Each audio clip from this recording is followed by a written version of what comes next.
आज पटना में मध्य प्रदेश के मुख्यमंत्री मोहन यादव पहुंचे। मोहन यादव का बिहार बीजेपी ने पूरी गर्मजोशी के साथ स्वागत किया। श्री कृष्ण चेतना विचार मंच के द्वारा श्री कृष्ण मेमोरियल हॉल में आयोजित कार्यक्रम में सीएम मनमोहन यादव का अभिनंदन किया गया। इस कार्यक्रम के जरिए बीजेपी ने बिहार में यादवों को गोलबंद करने की कोशिश की। मोहन यादव ने बिहार के यादवों को जोश भरते हुए कहा कि आप उसी कृष्ण के वंशज हैं जिन्होंने धर्म की रक्षा के लिए अधर्मियों का नाश किया था।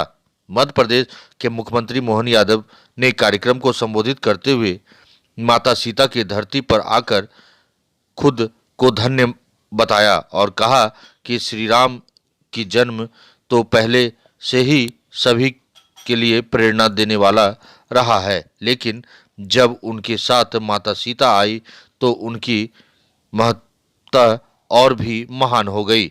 उन्होंने कहा कि भगवान कृष्ण का नाम में जिन दो राज्यों का नाम आता है उनमें बिहार और उत्तर प्रदेश दोनों शामिल है।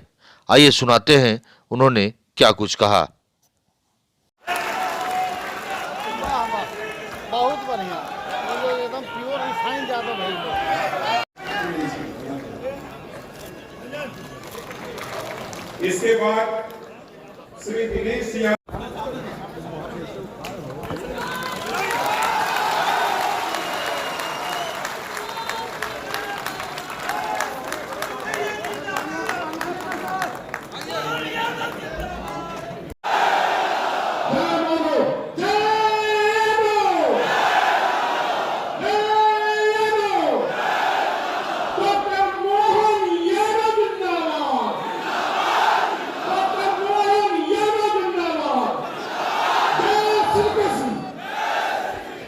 कि मैं बाबा महाकाल की नगरी से आता हूँ। भैया रणधीर भैया और ऐसा कहते हैं कि जब तक हरिहर मिलन रणधीर भैया मोक्ष नहीं मिलता, तो हम रणधीर भैया महादेव जी को भी याद करें। जय श्री रणधीर भैया महाकाल। रणधीर भैया आज के इस कार्यक्रम के हमारे माननीय अध्यक्ष न्यायमूर्ति माननीय राजेंद्र प्रसाद जी, जिन्होंने बहुत विद्वत्तापूर्ण तरीके से अपनी बात रखी, मैं उनका अभिनंदन करता हूं, वंदन करता हूं। हमारे समाज के अपने स्थान से इस अवसर पर वरिष्ठ आईएएस अधिकारी डॉक्टर गोरेलाल यादव जी, जिनने स्वागत भाषण दिया, जो महासचिव है श्री कृष्ण चेतना विचार मंच के, मैं आपका भी वंदन करता हूं, अभिनंदन करता हूं। मंच पर विराजमान अखिल भारतीय भारतवर्षीय यादव महासभा के राष्ट्रीय उपाध्यक्ष और मध्य प्रदेश के यादव महासभा के अध्यक्ष माननीय जगदीश यादव जी, मान्यवर दिनेश यादव जी कोटा राजस्थान से हमारे बीच में मौजूद है। अखिल भारतीय यादव महासभा के जयपुर, वैसे मैं कोटा जयपुर दोनों स्थान बता सकता हूँ। आप अखिल भारतीय पिछड़ा वर्ग के अध्यक्ष भी हैं। श्री महंत डॉक्टर सुखदेव दास जी महाराज, आपके चरणों में प्रणाम महाराज जी, माफी चाहता हूँ। आप महादेव राम निवास वगही धाम रजीतपुर सीतामढ़ी से आप आते हैं।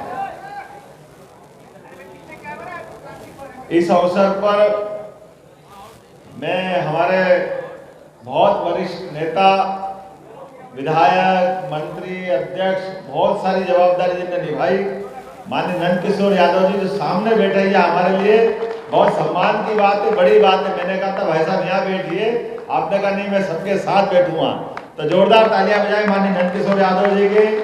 ऐसे भारत सरकार के पूर्व केंद्रीय मंत्री और वर्तमान में सांसद राम कृपाल जी, आपके लिए भी अभिनंदन। समाज के साथ आपने बैठने में गौरव महसूस किया। मैं आप दोनों को भी हाथ जोड़ के प्रणाम करता हूँ, आप सबको प्रणाम करता हूँ। और अपनी बात को छोटे से में कहूँ, और आपके बीच का जो रिश्ता है वो शब्दों से ज्यादा भाव का है। कुछ मैं कहूँ, कुछ आप कहो, जो मैं ना कह सकूँ वो आप अंदर से कह रहे हो, और जो आप कह रहे हो मैं सब समझ रहा हूँ, इसमें कोई अंतर नहीं है। हमारे इस अवसर पर बहुत अच्छे संचालन कर रहे हैं प्रोफेसर अनिल जी, अभिनंदन करें महासचिव अनिल जी का। वाकई अभिनंदन करने लायक अनिल जी का जो मंच का संचालन है, उसका अनुशासन है, अपनी बात को भी बहुत सुव्यवस्थित रूप से रख रहा है। मैं भी सौभाग्यशाली हूँ माता सीता की जन्मस्थली बिहार में आकर के मैं आप दोनों को सभी को हाथ जोड़ करके प्रणाम करता हूँ। जगत जननी माँ, भगवान राम का वर्तमान का स्वरूप जिस प्रकार से दुनिया में पूजा गया, हम कल्पना करें कि भगवान राम के साथ जीवन में जब तक माता सीता नहीं जुड़ी तो राम जी का स्वरूप इस प्रकार का था, लेकिन सीता जी के आने के बाद पूरा जीवन सीता जी और सीता जी के बाद का काल भी राम जी का जो जीवन आया वो वाकई माता जी के कारण से आया है। ऐसी पवित्र धरती पे मैं प्रणाम करता हूं, अभिनंदन करता हूं। मैं खास करके बिहार के नाम के मामले में मेरा थोड़ा महाराज जी कंफ्यूजन है। मैं समझने के लिए आपसे भी चाहता हूं कि यूपी बिहार दोनों की जय बोलने के लिए बिहार का नाम बिहार है या कुछ अलग हटके है। मैं तो इसको इस रूप में देखता हूं, बोले वृंदावन बिहारी लाल की। भगवान कृष्ण के नाम पे जिन दो राज्यों का नाम आता है उसमें से उत्तर प्रदेश और बिहार है, इसके बाहर कुछ है क्या? ये जो आनंद हमारे सबके सामने है, दोनों राज्यों के नाम अपने आप आ जाते हैं एक जयकारे में। ये यश कौन दे सकता है?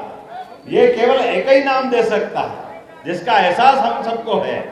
मैं तो सौभाग्यशाली हूँ जिस धरती पर बात कर रहा हूँ, ये भगवान महावीर स्वामी की धरती है, जिनके आधार पर बिहार की अलग पहचान बनती है।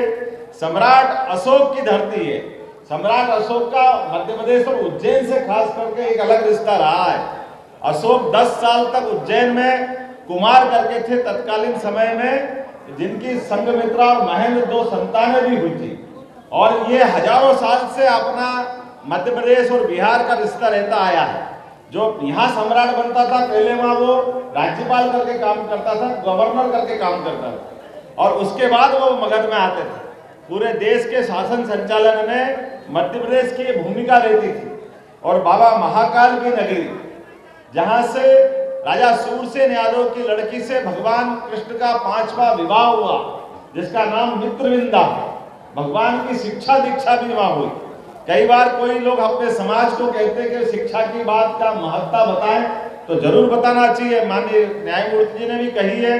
लेकिन शिक्षा के मामले में हमारा समाज कितना जागृत है, इसका उदाहरण 5000 साल पहले भगवान कृष्ण के काल से भी जुड़ता है। जब भगवान ने कंस का वध कर दिया, और ऐसा दुनिया का कोई उदाहरण नहीं है जब कोई सत्ताधीश का वध करे और वो सत्ता की कुर्सी पे ना बैठे, वो केवल यादव समाज से निकले भगवान कृष्ण है, जिनने आगे बढ़ करके शिक्षा को महत्ता देते हुए, बजाय वो सिंहासन रूढ़ होने के, महाराज उग्रसेन को सत्ता में बिठा करके उनने शिक्षा की क्या महत्ता ये सबके सामने बताई।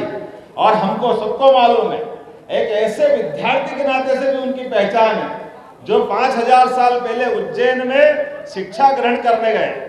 यद्यपि वो उथल का दौर था, समय कम मिला, लेकिन भगवान को शिक्षा का समय कम मिलने के बाद भी 14 विद्या, 64 कला, चारों वेद और शिक्षा ग्रहण करने के शिक्षार्थी भी कैसे, जब जीवन के किसी भी मौके पर पढ़ना बहुत सरल होता है, लेकिन पढ़ी हुई बात को हर समय स्मरण रख के अपने मुखारविंद से निकालने की जिनमें क्षमता है, वो केवल एक ही विद्यार्थी में रही, भगवान कृष्ण में, जिन्होंने पूरी की पूरी शिक्षा का सार कर्म के माध्यम से, गीता जी के माध्यम से दिया।